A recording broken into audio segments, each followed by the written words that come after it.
안녕하세요.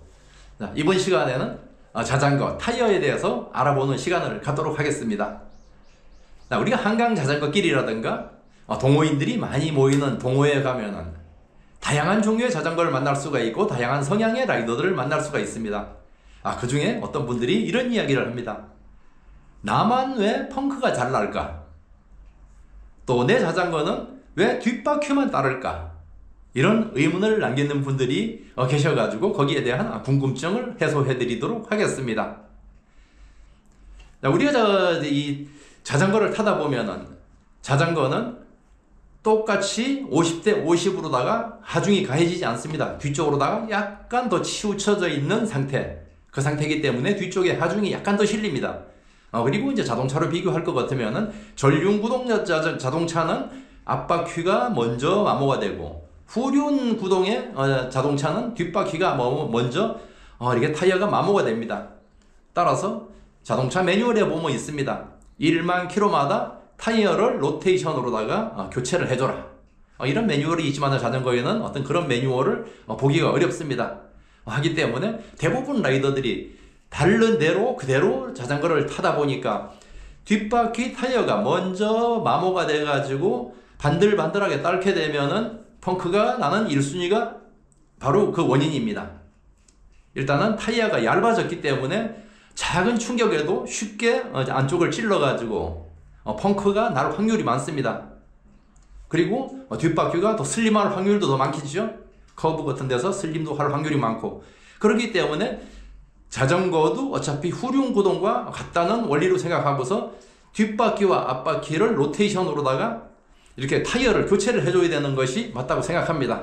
저는 늘 그렇게 자전거를 활용해 왔습니다. 자, 이 타이어의 한번 상태를 보여드리도록 하겠습니다. 이 자전거는 타이어를 교체한 이후에 3,000에서 4,000km 그 사이를 주행을 한 자전거입니다. 타이어의 마모도를 한번 보여드리도록 하겠습니다.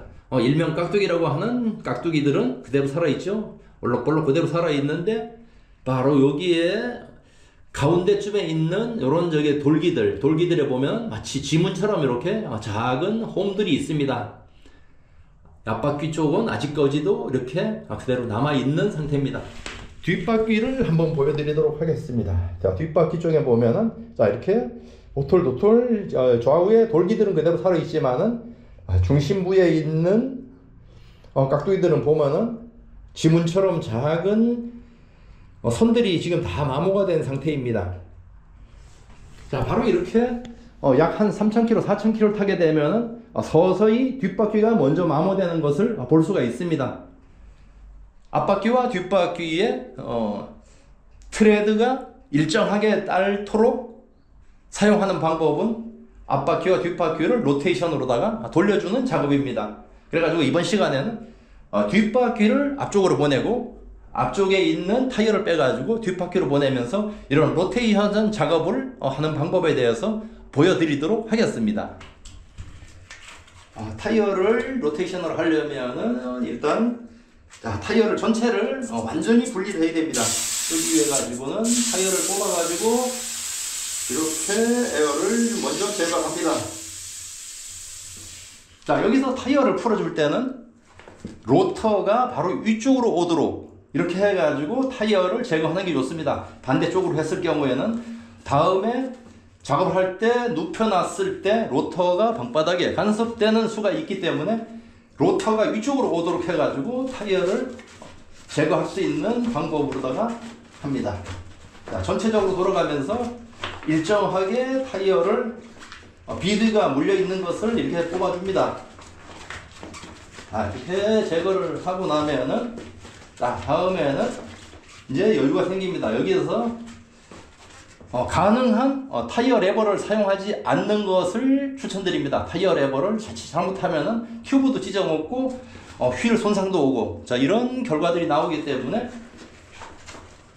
가능한 타이어 레버를 사용하지 않고, 타이어 레버를 사용하지 않는 방법은 동일하게 타이어 비드를 물린 것을 풀어준 다음에 이렇게 여유가 있는 곳에서 우리 멱살 잡는다 그러죠. 멱살 잡는 것처럼 타이어를 바싹 움켜잡고서 뒤쪽을 살짝 밀었다가 앞쪽으로 탁 당겨주면은 이렇게 비드가 앞쪽으로 다 나오게 됩니다. 공간이 생깁니다. 그때 여기에서 슉 한 바퀴 돌려주면은 이렇게 타이어가 분리가 됩니다. 자, 그 다음에는 튜브를 먼저 뽑아줘야 되겠죠. 튜브는 자, 여기에 에어 주입구가 여기에 휠에 꽂혀 있기 때문에 먼저 이곳을 밀어서 제거한 다음에 앞쪽으로 당겨서 슉 뽑아줍니다. 쉽게 빠집니다. 자, 다음은 타이어도 슉 당기면은 휠에서 이렇게 쉽게 분리가 됩니다. 자, 그리고 여기서 보면은 타이어는 항상 로테이션 방향이 있습니다. 어느 방향으로다가 돌아간다는 로테이션 방향 표시가 항상 타이어에는 있습니다. 화살표가 여기에 있습니다. 여기 보면은 로테이션 방향 화살표가 있습니다. 이 방향으로 장착을 해야 되는데 어떤 분들은 헷갈려가지고 거꾸로 장착하면은 어떤 이 트레드가 방향이 반대로 되기 때문에 저항을 받습니다. 따라서 항상 이렇게 트레드 방향이 로테이션 방향으로 갈 수 있도록 하는데 헷갈릴 수가 있기 때문에 그대로 바닥에다가 딱 그렇게 놓고서 진행을 하면은 헷갈리진 않습니다. 자, 일단 여기다가 이제 대기를 하겠습니다. 앞 휠은 이렇게 놓고 뒷바퀴를 프레임에서 제거를 하는데 뒷바퀴를 뽑을 때는 드레일로 관절 부위를 뒤쪽으로 살짝 밀면서 자, 아래쪽으로 살짝 내려가지고 체인을 위쪽으로 이렇게 들어주기만 하면은 아주 쉽게 분리가 됩니다. 자, 뒷바퀴도 마찬가지로 앞바퀴와 동일한 방법으로 타이어를 탈거를 했습니다. 휠셋은 뒤쪽 방향에 이렇게 기대서 두겠습니다. 자, 그리고 타이어가 헷갈리지 않게 로테이션 방향이 위쪽으로 오도록 이 방향으로다가 그대로 앞바퀴 뒷바퀴를 탈거를 해가지고 그 자리다가 배치를 했습니다. 자, 이제 헷갈리지 않게 앞바퀴하고 뒷바퀴하고 로테이션으로 이렇게 바꿔주기만 하면 됩니다. 뒤쪽 비드 물리는 것은 가볍게 됩니다. 이렇게 놓고서 일정하게 양손으로 잡아가지고 돌아가면서 이렇게 당겨주면 뒤쪽에 비드가 안쪽으로 들어옵니다. 자, 조금 전에도 강조했지만은 로터는 항상 위쪽으로 와가지고 아래쪽에서 간섭이 안 되도록 이 방향에서 그대로 하는 겁니다. 휠셋에 주입구를 먼저 뽑은 다음에 튜브를 안쪽으로 밀어 넣습니다. 밀어 넣는데 튜브가 꼬이지 않도록 일정하게 이렇게 확인을 하면서 넣습니다. 그리고 한 바퀴 돌아가면서 확인을 합니다. 튜브가 꼬인 곳이 없는가. 자, 이렇게 해가지고 돌아가면서 시계 방향으로부터 먼저 이렇게 하겠습니다. 여기에 또 주의할 거는 튜브가 여기에 물리지 않도록 확인을 하면서 자, 이렇게 돌아갑니다. 자, 이렇게 돌아가다 보니까 이 주변에 약 한 뼘 반 정도가 안 들어가고 이렇게 빵빵하게 비드가 버티고 있습니다. 자, 이때는 이쪽부터 서서히 힘을 줘가면서 이렇게 밀어 넣습니다. 자, 여기서 더 이상 안 들어간다면은 이번에는 우측으로 가기 때문에 우측에 있는 비드를 한 뼘 정도 다시 뽑아줍니다. 이렇게 뽑아주면서 또 이쪽을 밀어 넣고 또 이쪽을 뽑아주면서 이쪽을 또 밀어 넣고 또 이쪽을 뽑아주면서 이렇게 밀어 넣고 자, 이렇게 하다 보면은 어느 순간인가 거의 남는 부위가 얼마 남지 않습니다. 이렇게 한 뼘도 안 되게 한 10cm, 15cm 밖에 남지 않았습니다.